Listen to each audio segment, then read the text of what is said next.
not a trailblazer by no means, but it's a nice looking car, so that's what people like. You don't want Yeah. to go out, I don't want to go out there and, I don't know if you know me well enough, but I hate dirt, so my car's got to be spotless. Yeah, it is a beautiful car, though. Thank you. And a lot of guys have taken some really tremendous pictures of it over the years. I wish I had places to put all of them that people gave me pictures of it, and I'm like, okay, where am I going to put this one now? So, it's just super nice. They're super nice. So, how was your first time experience ever driving a Nostalgia Pro Stock? Um, it's a little, if anybody tells you your heart's not racing, they're lying. You get used to it. You get comfortable in it. You got to get down the track a bunch of times to get comfortable in it. I'm very comfortable in my car now because I know it's got the Circle R engine in it. It's super, that car's super reliable. I don't have any mechanical issues with it. It's got a long wheelbase in it, so it'll go down the track nice and straight. But it's drag racing. You just never know what to expect. I mean, I've had this car doing some. I almost took out the timing lights at 66 a couple of years ago because it did this giant wheel stand unexpectedly, and just stuff like that. You just never know. So you always have those. You always have your heart beating a little bit, but for the most part, I'm pretty comfortable in it now. The first time, a little nervous, but after that, I really love the Pro Tree. I've gotten a lot better at that. I really, really like the Pro Tree effect, and that's where I want to stay. But like I said, next year we're going to have a much bigger engine. We're going to have a lot faster car, and maybe I'll give Roland a run for his money. I wouldn't bet on it, but who knows? You never know. Yep, you never know. You never know. Right now, since Steve and I have raced each other so many times, I just got to keep beating Steve. That's my plan. And he knows I want to beat him, and he wants to beat me. So that's the best part of it. And we'll shake hands and hug it out at the end. But when we're at the starting line, it's all go. Oh yeah, that's the way it always is. You're at the starting line. You guys are the worst enemies out there. Yeah, man. And, I don't want to lose to a Dodge, so no offense to all the Dodge fans out there, but I'm a Ford guy, and, you don't want to lose to a Dodge. Except Roland, I don't mind. I mean, he can whip on me anytime. Bob and Roland can whip on me anytime they want. I would love to race them just to see them go by me. I'd love that car.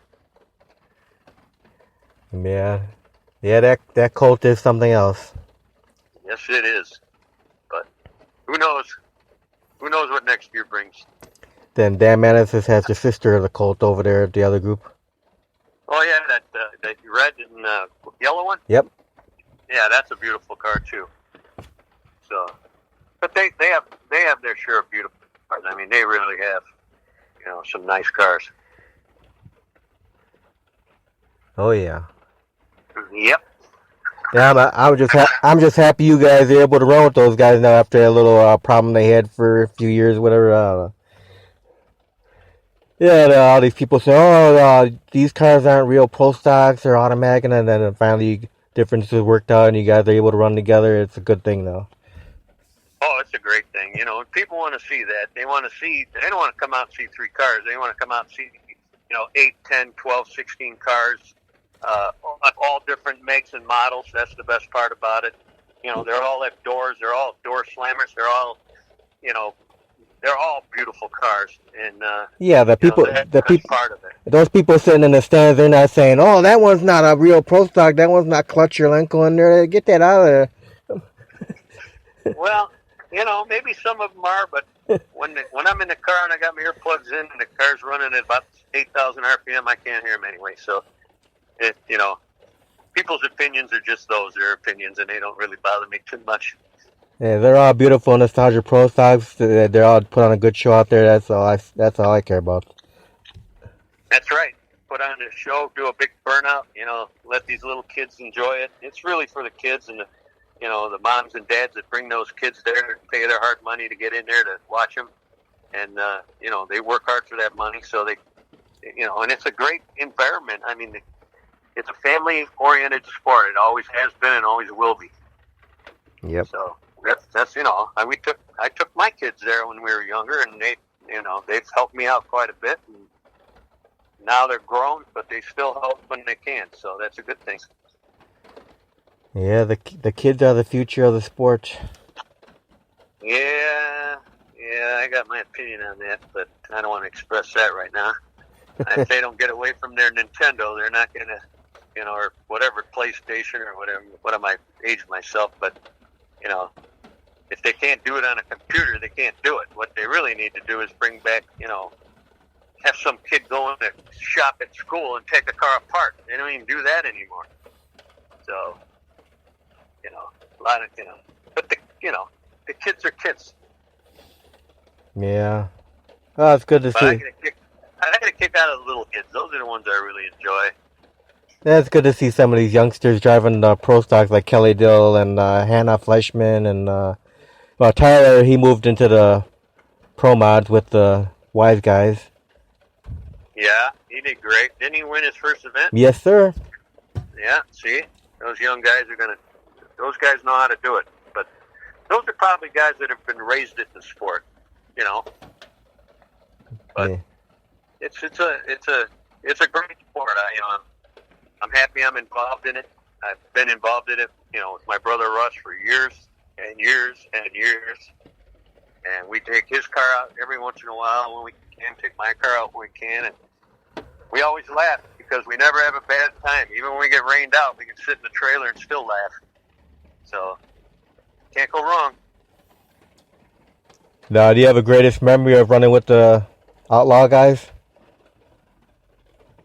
Well, so far, beating Flounders on the second, that was my favorite thing so far. And,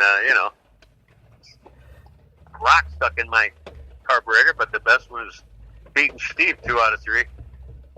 So, we'll keep doing that. That's kind of a tongue-in-cheek rivalry that we've had for years, but people don't really know that. But his car is beautiful and fast.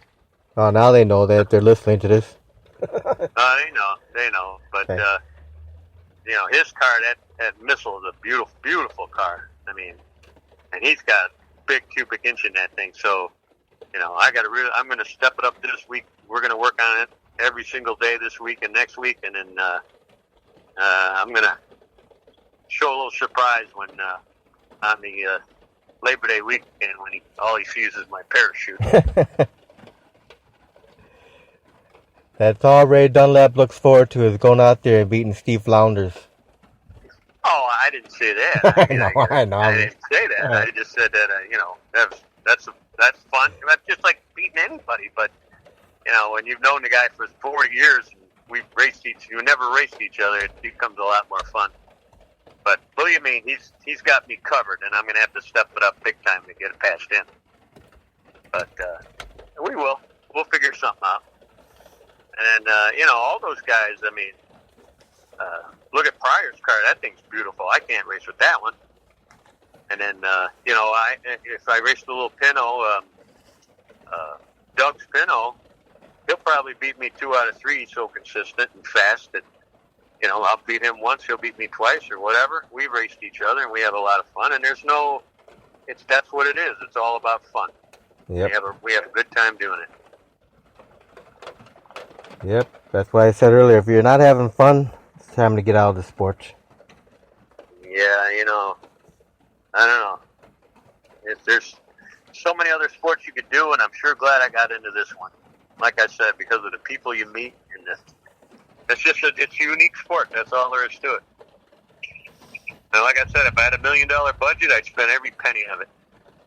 And then I might be able to catch Roland. Yeah, you can keep... Roland's very good at what he does. The schmoozer. The schmoozer. Roland? Yeah, the schmoozer. Bob's always calling. He's very good at what he does. So... Yeah, you can race into your 80s or 90s if you still feel good. Well, that's my plan. Be like Chris I'm gonna be like, Karamesini. I'll be like Chris Karamesinas. Yep. Yeah, I'm gonna keep racing until I can't do it anymore. Arnie Beswick finally got out of the seat and gave it over.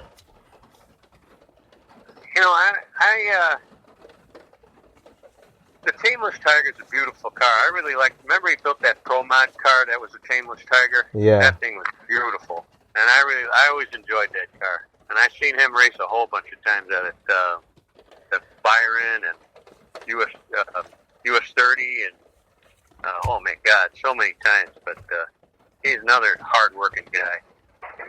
Yeah. Heck, that's what it takes. You're not gonna get down the track if you think you're gonna spend an hour a week working on your car. It's just not gonna happen. So, that's where the dedication these guys are. I know for a fact, Bob. I mean, the day after he ran a 713, he's back at the shop taking the rear end out of the car, taking the transmission out of the car. That's just dedication and hard work. That's what it is. Yep. That's what it takes. Oh yeah. Being out in a 90-degree garage till 11 o'clock at night. So now, Ray, if you were able to go back in a time travel machine, would you do anything differently with the drag racing career?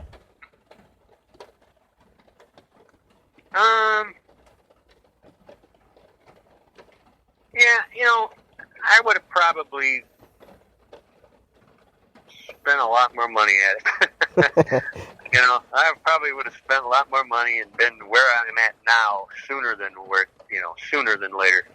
I would have loved to run a real mountain motor pro stock back in the day. I would have probably dedicated myself to do that. I really enjoyed the mountain motor pro stocks. And I probably would have done that, but I still would have been a drag racer. I don't care what you would. I mean, we raced everything. If it had wheels and it had an engine, we'd race it. Be it a motorcycle, a go-kart, a big wheel. I don't care what it was. We were going to race it. So that's just in your blood, and that's what we do. And it's a lot of work, but it pays off. I mean, like I said, the first 60. My favorite part is the first 60.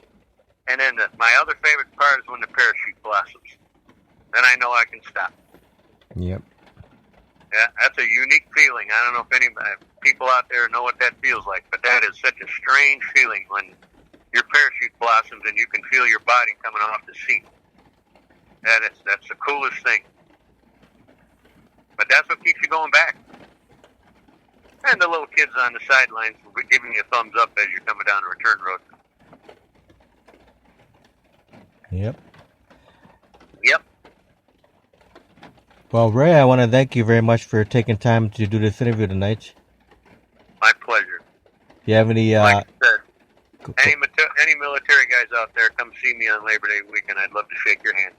Do you have any final words or thank yous or anything you want to do before we close out? I always want to thank Rich Wilhelm and Katie Wilhelm for their help. My brother Russ, my brother Rick, my family. I mean, they've been behind me the whole time. Bob, he's been tremendous. Just all the guys we race with. Thank you for letting me join them. I mean, my car's not the fastest car. It's not the slowest car, but still, we all have a lot of fun. But I want to thank all those guys, and especially my brother Russ. He goes with me every single time. He won't miss it, and he's a huge part of my operation. Couldn't do it without him. So that's it in a nutshell, gang. So you said the 15th you'll be at the Grove for test and tune? 15th we're going to try to be at the Grove. Hopefully I'll get this thing all put back together by then. And then if not, the weekend after, and then or the weekend before, hopefully. And then the Labor Day weekend, and then you just said there might be one after that. We'll be there. So we got right now. Looks like we got 3 races, 3 times, and then see what happens after September, October. Maybe we'll go south racing somewhere down there. Well, the wife and I should be at the Grove for the Streetcar Brawl on the 15th, so I'll stop by and say hi to you and all that good stuff. Please do. Everybody else out there, just come on and say hello. I'd love to see you. All right. Well, thanks again, Ray, and I hope you have a great night. All right. Thank you so much. You guys all take care of yourself. Okay. Bye-bye, Ray.